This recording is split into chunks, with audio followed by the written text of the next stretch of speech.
menuntut agar Bank Indonesia selaku pengawas bangsa Indonesia ini menindak tegas Bank BNI ini, khususnya yang ada di Nusa Tenggara Barat dan wabil khusus ada di Lombok Timur ini.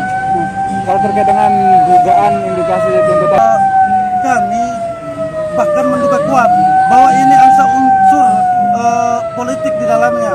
Kenapa kami melihat membuka beberapa kitab itu tidak ada dalilnya yang membenarkan agar dana CSR ini dipolitisi.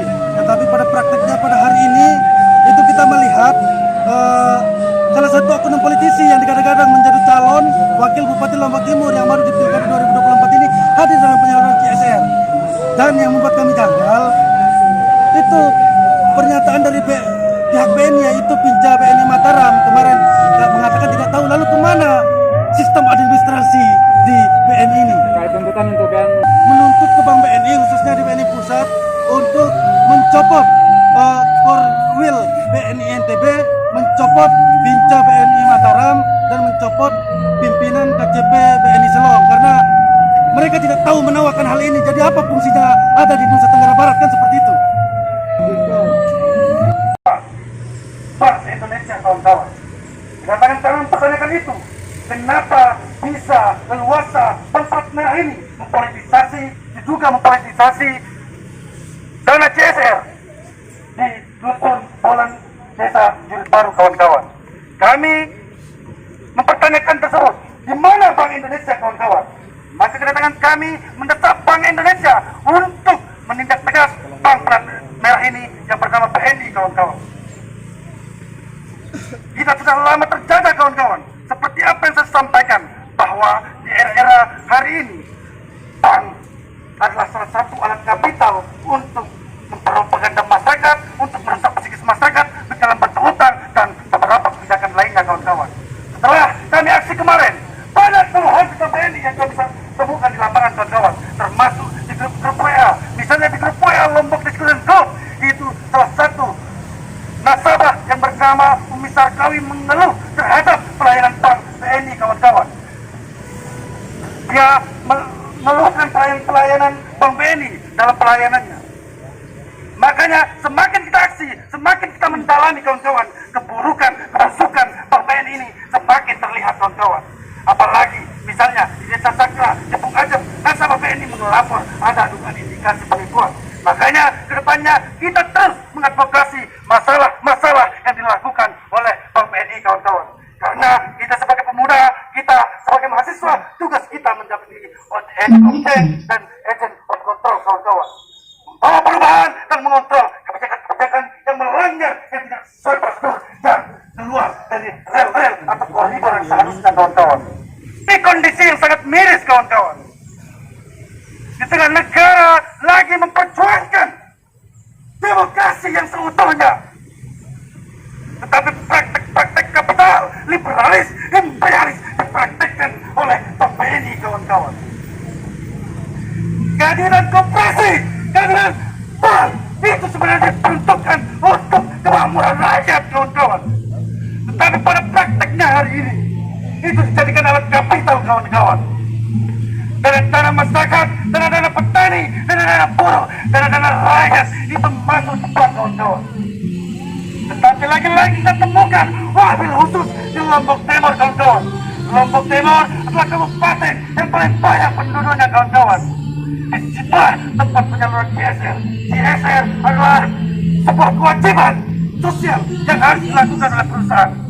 Tetapi anehnya, kawan-kawan, CSR yang harusnya mengangkat harkat dan martabat rakyat, tetapi terkesan dipolitisasi, disalahgunakan dan dipolarisasi, kawan-kawan. Bahkan jelas Pinja BNI Mataram yang bernama Richard itu mengatakan di sini, kawan-kawan, dia tidak tahu terkait dengan kehadiran politisi di Dusun Bolan Desa Jurut Baru itu, kawan-kawan. Bahkan berdalih bahwa ini adalah bank besar. Tidak etis menjawab pertanyaan tersebut. Padahal simpel pertanyaan kita, kawan-kawan. Tetapi kenapa tidak bisa dijawab, kawan-kawan? Kenapa tidak bisa dijawab? Apakah bank ini sebagai sarang penyambut, kawan-kawan? Di mana yang berkuasa? Di mana yang beruang? Di yang mana yang bertahta dan berharta itu dispesialkan kawan-kawan.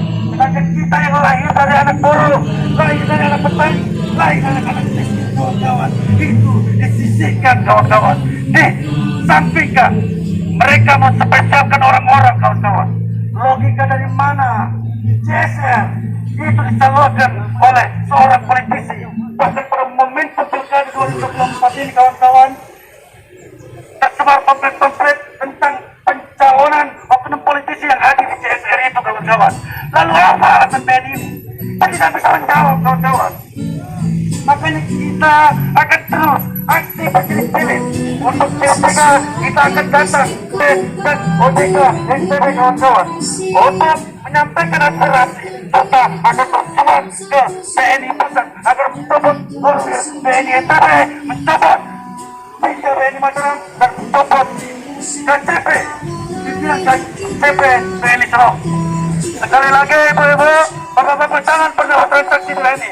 Takutnya anggaran atau dana yang ibu tabung itu disalahgunakan untuk kepentingan politik 2024. Saya bersuara dari lubuk hati yang paling dalam agar uang-uang ibu aman, lebih baik kembali ke uang daerah. Kita punya bank NTB kawan-kawan. Disebut saja kawan-kawan, ibu-ibu bapak bertransaksi daripada di bank merah ini. Sudah beberapa sampel kita kumpulkan. Pada tahun 2018, 2019, sampai tahun 2021 kita bersuara masalah bertani kawan-kawan. Di situ rekam tidak buruk pamflet merah ini kawan-kawan. Mantan cabang Bintang BNI Mataram itu sudah kepenjarakan dengan kita aksi berkali-kali kawan-kawan.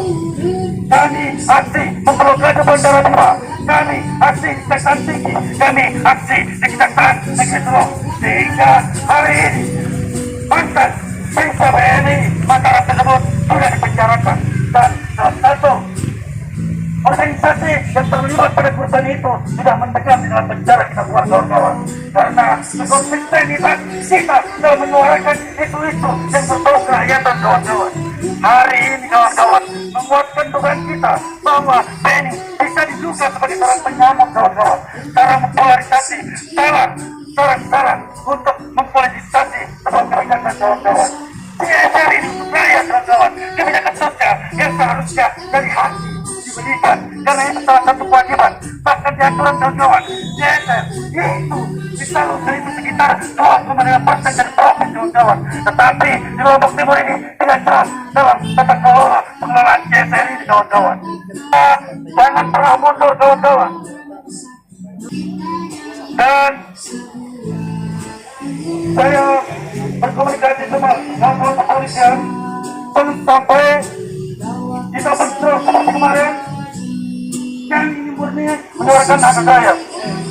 Kalau saya bukakan secara, apalagi mungkin ada oknum yang kemarin yang mengatakan goblok itu, saya bukakan secara. Kalau pada tahun 1998 pemuda dan mahasiswa tidak bergerak, kawan-kawan kepolisian tidak bebas seperti ini kawan-kawan. Pada kampus mahasiswa nasional 1 kita menarasikan masalah asas aliansi masyarakat demokrasi namanya kawan-kawan kepolisian. Di situ kita berlebihan masalah tak membubarkan dari persiapan